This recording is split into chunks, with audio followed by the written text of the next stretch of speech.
ए!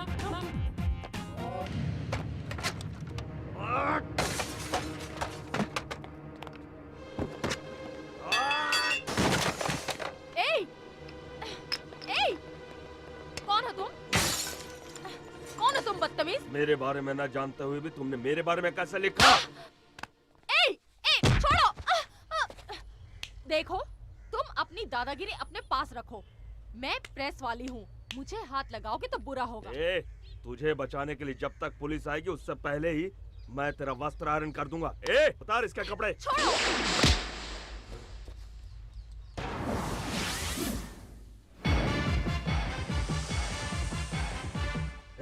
कौन हो तुम? जय भारत माँ जय जननी, ये है भारत माता का सपूत, परमवीर योद्धा। बकवास बंद कर। तेरे जैसे भौंकने वाले बहुत देखे हैं। आंखें मत दिखा। उठाओ छोकरी को।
तेरे किए हुए बुरे कामों को इसे पेपर में नहीं लिखना चाहिए था। तूने क्या कोई विधान सभा बनवाया है या कोई बांध बनवाया है? बड़े बड़े 30 मार्का खामोश है यहाँ पर। तो तुम्हारी क्या हैसियत है? हाँ, औरतों को धमका कर जीने वाले तुझ जैसे कमीने की अगर इतनी हिम्मत है तो औरों को अपना समझकर उनकी रक्षा कर। तुम्हारा बाप तुम जैसे बेटे की देखभाल नहीं कर सकता है तो वो इस देश की और इस देश की जनता की क्या देखभाल करेगा? बाप तक मत जाना, अच्छा नहीं होगा, नहीं तो तुम्हारे बाप को रास्ते पर आना होगा। मेरे पिता गोल्ड है, गोल्ड देवता की तरह है वो। तुम्हारे बाप की तरह रोल गोल्ड नहीं है जो जिंदगी का मतलब भी नहीं समझता। मेरे पिता कवियों की कविताओं में झलकने वाले चरित्र की तरह है, महागाथाओं के पात्र है वो, संस्कृति की मिसाल है वो।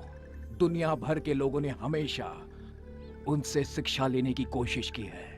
जाकर उनसे पूछो जो उनके सामने सर झुकाकर बात करते हैं। तुम्हारे बाप पर तो लोग थूकते हैं, तुम मुझसे अलग कहां हो? आइंदा तुम इस लड़की के पीछे पड़े तो ठीक नहीं होगा, समझे? ए, मैं तुम्हें देख चल। लूंगा। ऐसी मार मारूंगा कि दुनिया में कहीं भी तेरा इलाज नहीं हो पाएगा। क्यों भाभी, तुम किसी इंटरव्यू की बात कर रही थी ना? देर नहीं हो रही है क्या? ए, सोचती हूँ आज तुम्हारा इंटरव्यू ले लूं। देखो मैडम, पैसा देकर पब्लिसिटी पाने की मेरी कोई ख्वाहिश नहीं है। सॉरी। पैसों की बात नहीं है, तुम एक हमदर्द इंसान हो, इसलिए थैंक्स के बदले एक छोटा सा तोहफा बस। ओहो देवी जी, आज के जमाने में हमदर्दी धन्यवाद जैसी बातें तो रही नहीं है, और तुम पुराने जमाने की बातें मत करो। अच्छा बताओ रहते कहाँ हो? ऑफिस से सीधे वहीं आऊंगी। भारतीपुरा, यू आर अनंत मूर्ति पूछ लेना।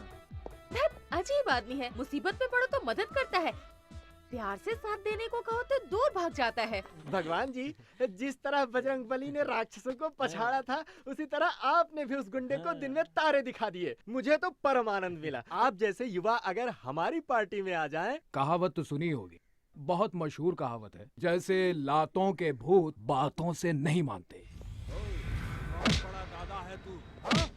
मिनिस्टर के बेटे पर हाथ उठाता है? कितना दम है तुझ में, आज सारा निकाल दूंगा।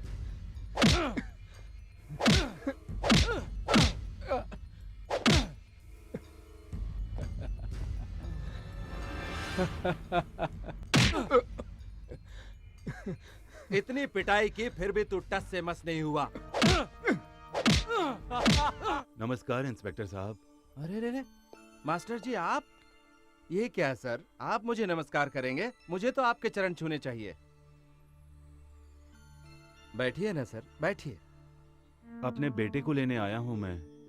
आपका बेटा यहाँ पर? अंदर अब तक जिसे मार रहे थे वो ही। सॉरी मास्टर जी। ओ शर्मा, ओ भगवान को इधर ले आ। मैं पहले ही समझ गया था, उसकी भाषा, हाव भाव और तौर तरीके देखकर कि ये किसी अच्छे परिवार से आया है, किसी साधारण परिवार का नहीं है। आपका बेटा शेर की तरह है मास्टर जी। आपसे शिक्षा लेकर लोग कहां से कहां पहुंच गए, लेकिन कुछ लोग स्कूल की शिक्षा, आदर्श, मर्यादा इन सब को भुला चुके हैं। देखा मास्टर जी, जमाने की रफ्तार इतनी तेज है कि लोग आंधी को भी हवा का झोंका समझने लगे हैं। मैं वहाँ अंदर मार खा रहा हूँ और तुम लोग बाहर सेलिब्रेट कर रहे हो, हाँ? अरे वाह, दोस्त हो तो ऐसा। तुम आ गए। तुम्हारी हर अदा पे मैं मरती हूँ। तुम मुझे चाहे पागल कहो या कुछ भी कहो, अब मैं तुमसे दूर नहीं रह पाऊंगी। क्यों, क्या ख्याल है तुम्हारा? तुम मुझे पसंद करते हो ना? मास्टर जी आ गए।